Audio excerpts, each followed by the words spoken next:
যার ফলে প্যানেল এক্সপায়ারির পরে যে ক্যান্ডিডেট ওই সিলেকশন প্রসেসে পার্টিসিপেট করেছে তার কোনো আপনার কি বলে রাইট থাকে না সেই প্যানেলটা চ্যালেঞ্জ করার। আর স্যার আপনি প্যানেল আসছেন 13 বছর বাদে, আপনি স্যার যদি আমার কোর্ট ধরেও নেয় মেডিকেল। যে আপনি 2 বছর অসুস্থ ছিলেন, হ্যাঁ স্যার। তাহলে 2012 থেকে 2 বছর 2014, হ্যাঁ 14 পর থেকে আপনার এক্সপ্লেনেশন কোথায়?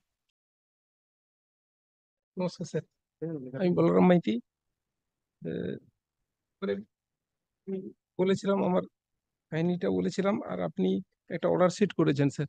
সেই অর্ডার শিটের 2-4টা ব্যাখ্যা আমি দেবো। সেই ব্যাখ্যাতে কোশ্চেন একটা এসেছিল যে আমি এমপ্যানেল কেন হতে পারিনি। এমপ্যানেল না হওয়ার না, পিছনে আমি সেটা বলিনি। স্যার আমি বলেছি আপনি 2011-12 আরএলএসটিতে, 11th RLST 2010, 2011 2011 12 11th আরএলএসটি 2011, 2010, 11th আরএলএসটি 2011 এ আপনি পার্টিসিপেট 2010। করেছিলেন। হ্যাঁ সেই প্যানেল মার্চ 2015 এক্সপায়ার করে গেছে। হ্যাঁ স্যার।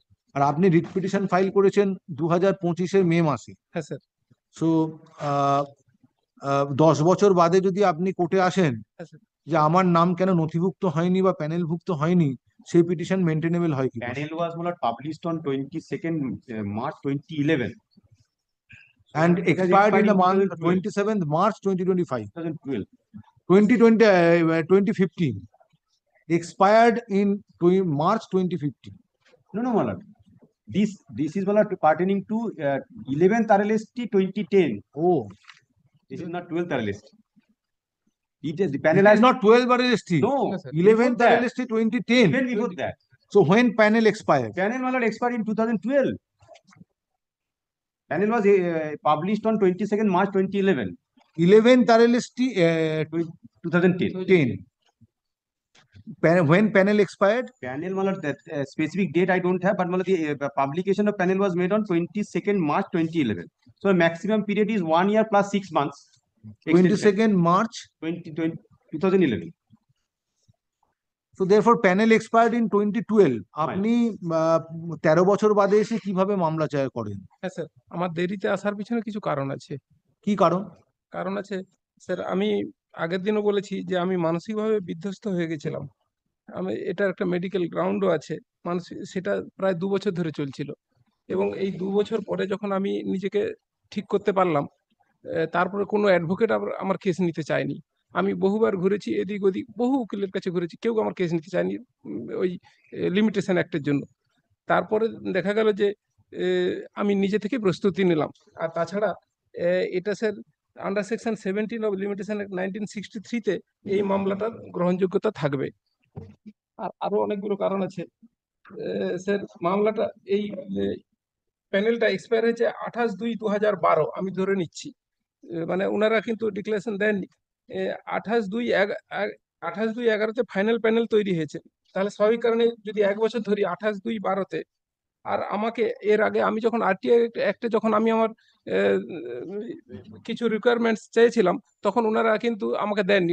ওনারা আমাকে আরটিআই একটা উত্তর দিয়েছেন যে সবকিছু এই প্যানেলটা কমপ্লিট হয়ে যাওয়ার পরে আপনাকে উত্তর দেবো, এবং যথারীতি প্যানেল এক্সপায়ার হয়ে যাওয়ার পরে আমাকে উত্তর দিয়েছে। কোর্টের নির্দেশ আছে যে প্যানেল একবার যদি এক্সপায়ার করে যায়, হ্যাঁ স্যার।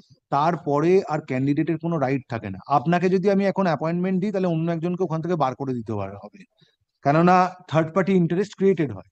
যার ফলে প্যানেল এক্সপায়ারির পরে যে ক্যান্ডিডেট ওই সিলেকশন প্রসেসে পার্টিসিপেট করেছে তার কোনো আপনার কি বলে রাইট থাকে না সেই প্যানেলটা চ্যালেঞ্জ করার। আর স্যার আপনি প্যানেল আসছেন 13 বছর বাদে, আপনি স্যার যদি আমার কোর্ট ধরেও নেয় মেডিকেল। যে আপনি 2 বছর অসুস্থ ছিলেন, হ্যাঁ স্যার। তাহলে 2012 থেকে 2 বছর 2014, হ্যাঁ 14 পর থেকে আপনার এক্সপ্লেনেশন কোথায়? 14 পর থেকে তো আমার কোনো উকিলই কেস নিতে চাচ্ছে না। আর এটা কোনো আমি এক্সপ্লেনেশন নয়, আর আরো এটা একটা কোনো আছে, এক্সপ্লেনেশন হতে পারে না। স্যার, যাদের বই যদি কোনো প্যানেল থেকে থাকে, যদি কোনো প্যানেল দুর্নীতিতে যুক্ত থাকে, তবে তা চ্যালেঞ্জ করা যায়। সরকারি সিদ্ধান্তের ক্ষেত্রে স্বচ্ছতা, ন্যায্যতা এটা এবং কোনো এক্সপ্লেনেশন নয়। কোনো অ্যাডভোকেট আপনার কেস নিতে চাইছে না। আপনি আজকে যেরকম নিজে করছেন, আগের আগের দিনও তো আপনি আগেও নিজে মামলা করতে পারতেন যদি কেউ না নিতে পারে, বা আপনি লিগাল এড সার্ভিসে দরখাস্ত করতে পারতেন। গেছিলাম, নেয়নি, হ্যাঁ, নেয়নি। এটা তো কোনো কথা হলো না। লিগাল এড সার্ভিস নেবেন এটা this is not an explanation, time expire হয়ে গেছে বলে দিচ্ছেন না। This is not an explanation. সেখানেও এক্সপ্লেনেশন দেওয়া হয়েছে যে আপনি time 10 বছর ধরে 2012 থেকে 2 বছর পরে 2014 পর থেকে 2025-এ মামলা করছেন, তার মানে 11 বছর ধরে আপনি কোনো অ্যাডভোকেট খুঁজে পাননি বা লিগাল এড সার্ভিস থেকে কোনো রকম হেল্প পাননি। এটাকে গ্রহণ করা কোর্টের পক্ষে একটু অসুবিধে হচ্ছে আর কি, কিন্তু স্যার, এটা হয় না। আমি তো ওয়েভার পাবো under section 17 of limitation act. আমি যে কোনো কেস করতে পারি, যে কোনো সময় করতে পারি।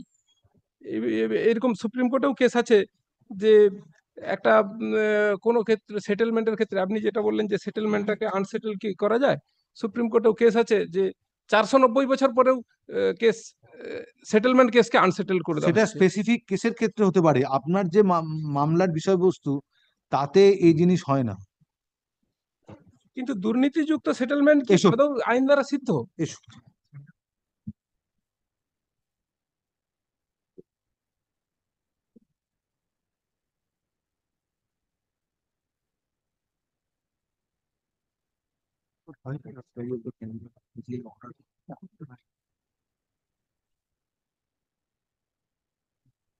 লিমিটেশন একটা ছাড় পাবো স্যার এই কেসটা গ্রহণযোগ্যতার ক্ষেত্রে?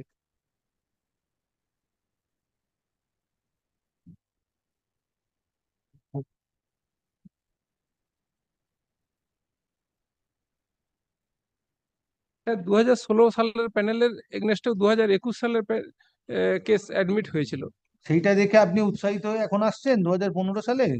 না, অনারেবল জাস্টিস গাঙ্গুলি একবার বলেছিলেন যে 2009-10-এর প্যানেলেও দুর্নীতি আছে। কে বলে? জাস্টিস গাঙ্গুলি সোশ্যাল মিডিয়াতে বলেছিলেন।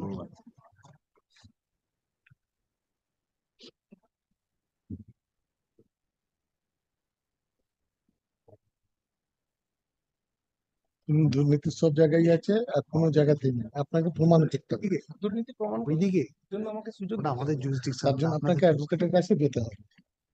আপনি এটা বলতে পারেন না কি অ্যাডভোকেট কেউ আমাকে মামলা নিতে কবে ফেলে গেছে।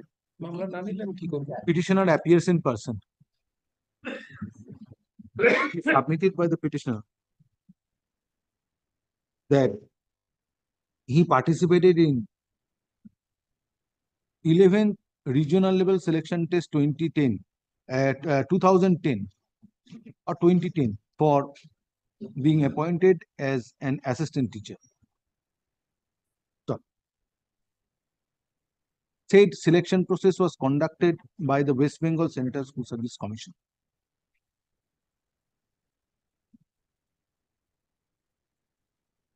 So,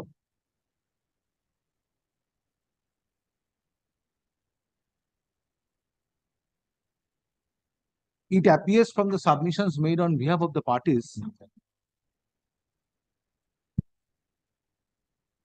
that the panel which was prepared on concluding 11th RLST 2010